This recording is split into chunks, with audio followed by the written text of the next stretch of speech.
এভাবে আমাদের মধ্যে প্রতিদিন কথা হয়। রাব্বি ছেলেটা অনেক ভালো এবং ভদ্র। ওর প্রতিবাদী মনোভাব আমাকে মুগ্ধ করেছে। কেন জানি না আমি রাব্বির সাথে কথা না বলে থাকতে পারি না। আমি দিনে দিনে রাব্বির প্রতি দুর্বল হয়ে যাচ্ছি। তাহলে আমি কি রাব্বিকে ভালোবেসে ফেলেছি? হয়তো বা তাই।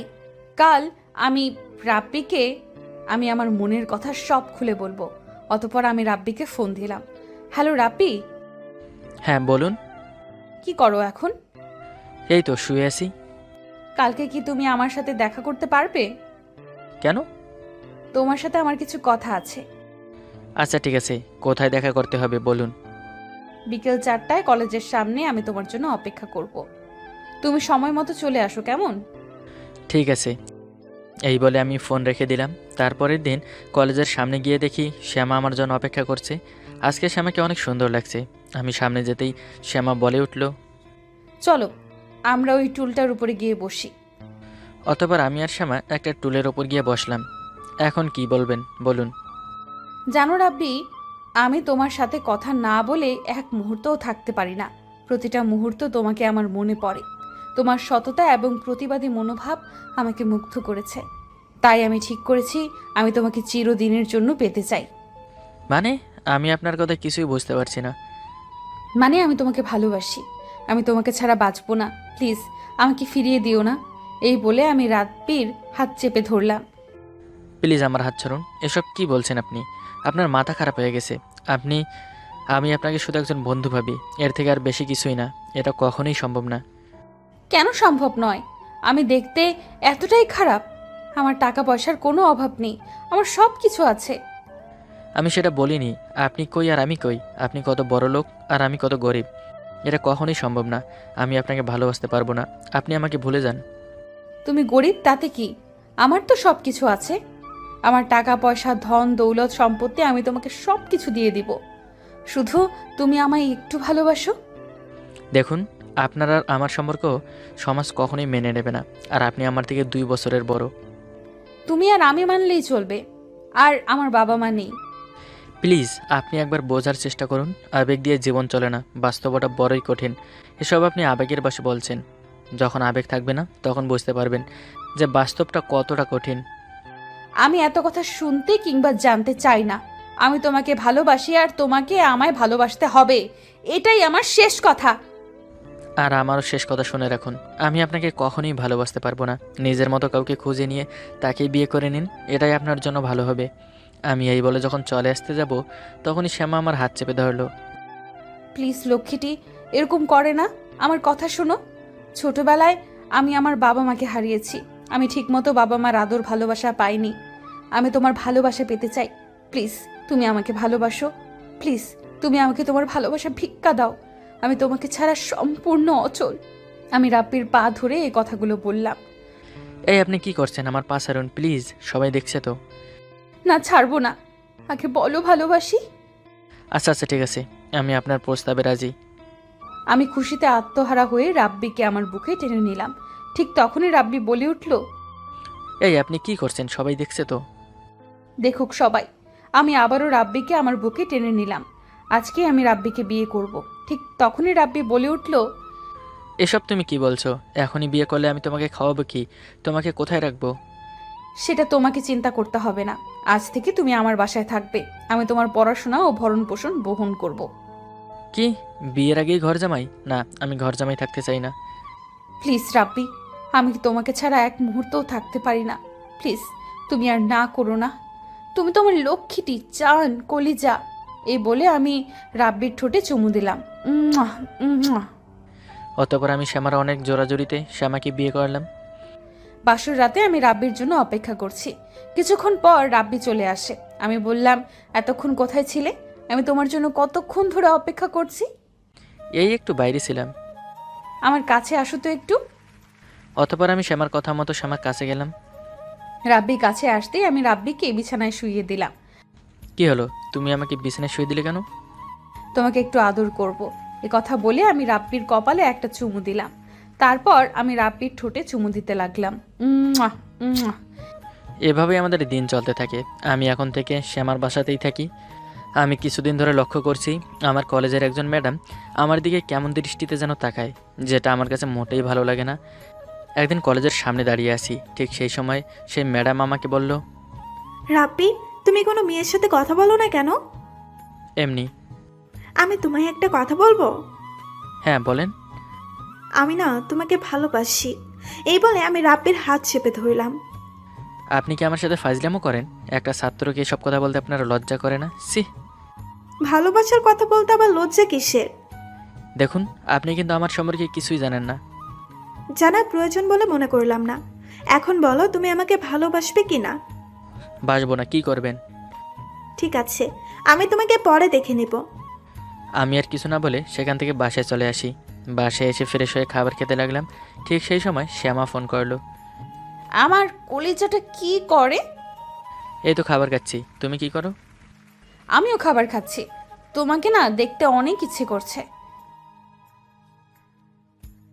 কোনো অসুবিধা হলে আমাকে ফোন দিও, ঠিক আছে?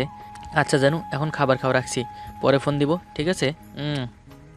এভাবে কিছুদিন যাওয়ার পর আমার সেমিস্টার পরীক্ষার খাতা সকলকে দেওয়া হলো। ম্যাডাম সকলকে খাতা দিলেও আমাকে খাতা দিচ্ছে না। আমি এর কারণটা জানতে ম্যাডামের অফিসে যাই। গিয়ে বলি, ম্যাডাম সকলকে খাতা দিলেন, কিন্তু আমাকে দিলেন না কেন? তখন ম্যাডাম বলতে শুরু করে, আমার ইচ্ছা তাই। প্লিজ ম্যাডাম, খাতাটা দিন, আমি আমার মার্কস দেখব। তুমি তো দেখছি ভালোই নাম্বার পেয়েছো, 50-এ 45। বাহ, খুব সুন্দর। এখন যদি আমি 50-এ 10 দিই তাহলে কি হবে বলো তো? প্লিজ ম্যাম, এরকম করবেন না। তাহলে বলো, তুমি আমাকে ভালোবাসো? আমি আপনাকে আগেও বলেছি, এখনও বলছি, এটা কখনোই সম্ভব না। তাহলে তুমি আমাকে ভালোবাসবে না? ঠিক আছে, তোমার এই খাতার ব্যাপারটা আমি তোমার অভিভাবককে ফোনে জানাবো। এখন তুমি যেতে পারো। আমি আর কিছু না বলে সেখান থেকে চলে আসি। বাসায় আসতেই দেখি শ্যাম একটা বেত নিয়ে দাঁড়িয়ে আছে। আমি বললাম, তুমি অফিসে যাওনি? তোমায় আমাকে নিয়ে না ভাবলেও চলবে। এখন বলো, তুমি বাংলা পরীক্ষায় কত পেয়েছো? 50-এর ভেতরে 45 পেয়েছি। এই কথা বলতেই শ্যামা তার হাতে থাকা ব্যাট দিয়ে আমাকে মারতে শুরু করে। ঠাস ঠাস ঠাস। তুই মিথ্যা বললি কেন? তোর কলেজের ম্যাডাম ফোনে আমাকে সব কিছু বলেছে। তুই নাকি 50-এর ভেতরে 10 পাইছিস। না মানে, তুমি আমার কথা বিশ্বাস করো? আমাকে থামিয়ে দিয়ে শ্যামা আবারও বলা শুরু করলো। চুপ! তুই এর কোনো কথা বলবি না। আমি তোকে কত কষ্ট করে পড়াশোনা করাই। আগামী মাস থেকে আমি তোর কলেজের বেতন দিতে পারবো না।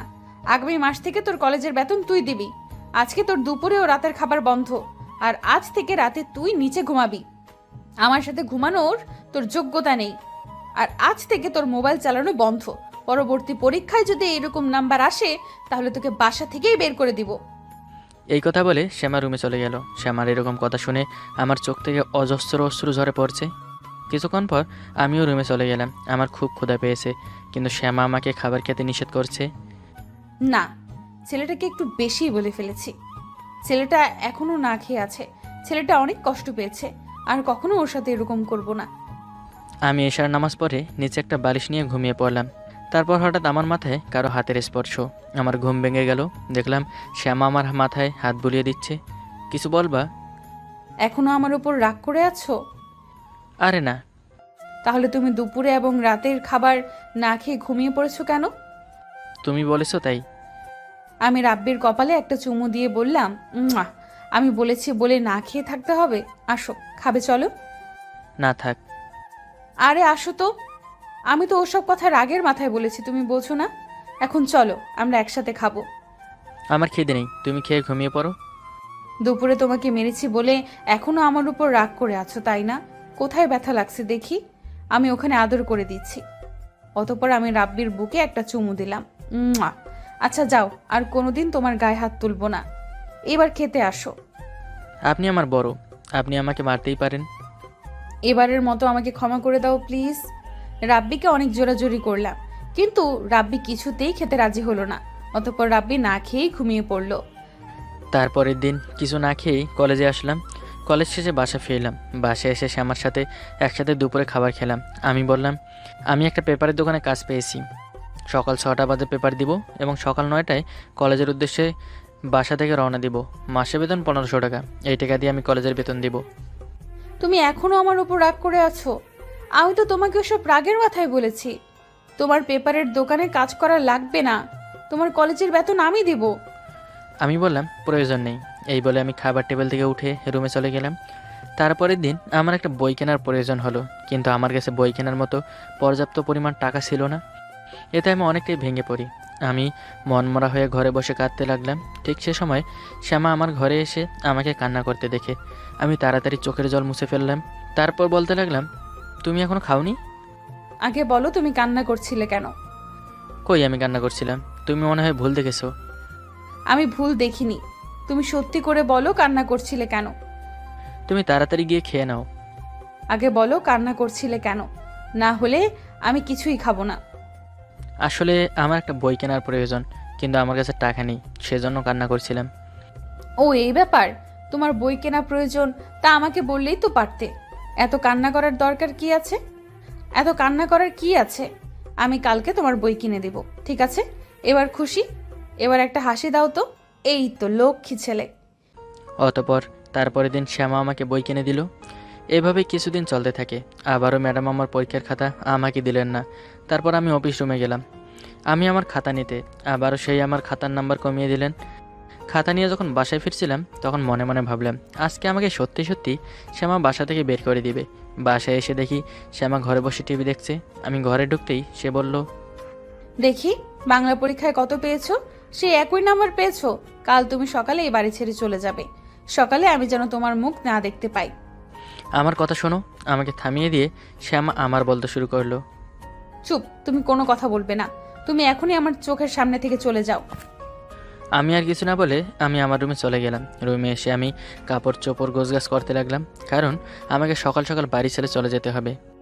তারপরের দিন সকালবেলা আমি বাড়ি থেকে বের হয়ে আমি আমার বন্ধু রাকিবের মেসে উঠলাম। রাকিব আমার বেস্ট ফ্রেন্ড। তারপর কলেজের সময় হলে আমি আর রাকিব কলেজে গেলাম। কলেজ ছুটি হলে আমি রাকিবের জন্য অপেক্ষা করতে লাগলাম। ঠিক তখনই কলেজের ম্যাম পেছন থেকে ডাক দিয়ে বলে, কি ব্যাপার জানু, এখানে দাঁড়িয়ে আছো কেন? আপনি কোনো কথা বলবেন না। জানেন আপনি আমার কত ক্ষতি করেছেন? আপনার জন্য আমাকে আমার স্ত্রী বাসা থেকে বের করে দিয়েছে। এ কথা বলতেই ম্যাডামের মুখ মলিন হয়ে গেল। তুমি কি বিবাহিত? হ্যাঁ, আমি বিবাহিত। তাহলে এই কথা আমায় এতদিন বলনি কেন? আমি এই কথাটা আপনাকে বারবার বলার চেষ্টা করেছি, কিন্তু আপনি আমাকে বলতে দেননি। ও সরি, আমি বুঝতে পারিনি। এখন সরি বলে কি হবে? সে তো আমাকে বাড়ি থেকে বের করে দিছে। এই বলে আমি আর রাকিব সেখান থেকে চলে আসলাম। আমি রাব্বির স্ত্রী অর্থাৎ শ্যামাকে ফোন করলাম। অপর প্রান্ত থেকে শ্যামা বলা শুরু করলো, হ্যালো, কে বলছেন? আমি রাব্বির ম্যাডাম। আসলে আমি খুবই দুঃখিত। কেন কেন? তারপর আমি শ্যামাকে সব কিছু খুলে বললাম। এসব আপনি কি বলছেন? হ্যাঁ, আমি ঠিকই বলছি। জানেন ছেলেটা বিনা কারণে কত মার খেয়েছে আমার কাছে। এখন আমি কি করব বলেন তো? ছেলেটা এতদিন বিনা কারণে আমার হাতে মার খেয়েছে। আচ্ছা বলতে পারেন ও এখন কোথায় আছে? যতদূর জানি ওই রাকিবের মেসে উঠেছে। এই বলে আমি ফোন কেটে দিলাম। আমি রাকিবের মেসে গিয়ে রাকিবের দরজায় টোকা দিতে থাকলাম। ঠিক তখনই রাব্বি এসে দরজা খুলে দিল। শ্যামা, তুমি এখানে? এবারের মতন আমাকে মাফ করে দাও। আমি বিনা কারণে তোমার গায়ে হাত তুলেছি। তোমার কথা পুরোটা না শুনে বুঝে তোমার উপর কত অত্যাচার করেছি। আমাকে এইবারের মতো মাফ করে দাও প্লিজ। না না, আমি কিছু মনে করিনি। আমি রাব্বির হাত ধরে বললাম, এবার চলো বাসায় যাই। না না, আমি কোথাও যাব না। প্লিজ এরকম করো না। বললাম তো আমার ভুল হয়ে গেছে। এরকম ভুল আর কখনো করব না। এরপর থেকে আমি তোমার সব কথা শুনবো। আমি এখানে ভালো আছি, আপনি নিশ্চিন্তে বাসায় চলে যান। তুমি কি আমায় ভয় পাচ্ছ? তুমি ভাবছো বাসায় নিয়ে তোমাকে আমি অনেক মারবো? আরে না, তাহলে তুমি আমার সাথে বাসায় যাচ্ছ না কেন? কারণ তুমি আমাকে নিয়ে অনেক কষ্টে আছো তাই। আরে বোকা ছেলে, তোমাকে ছাড়া আমি একটুও ভালো নেই। প্লিজ এবারের মতো আমাকে মাফ করে দাও। এই আমি তোমার মাথা ছুঁয়ে কথা দিচ্ছি, আর কখনো তোমার গায়ে হাত তোলা তো দূরের থাক, একটা ফুলের টোকাও দিব না। এবার বাসায় চলো। অতঃপর আমি আর রাব্বি বাসায় চলে আসলাম। গল্পটা এখানেই শেষ।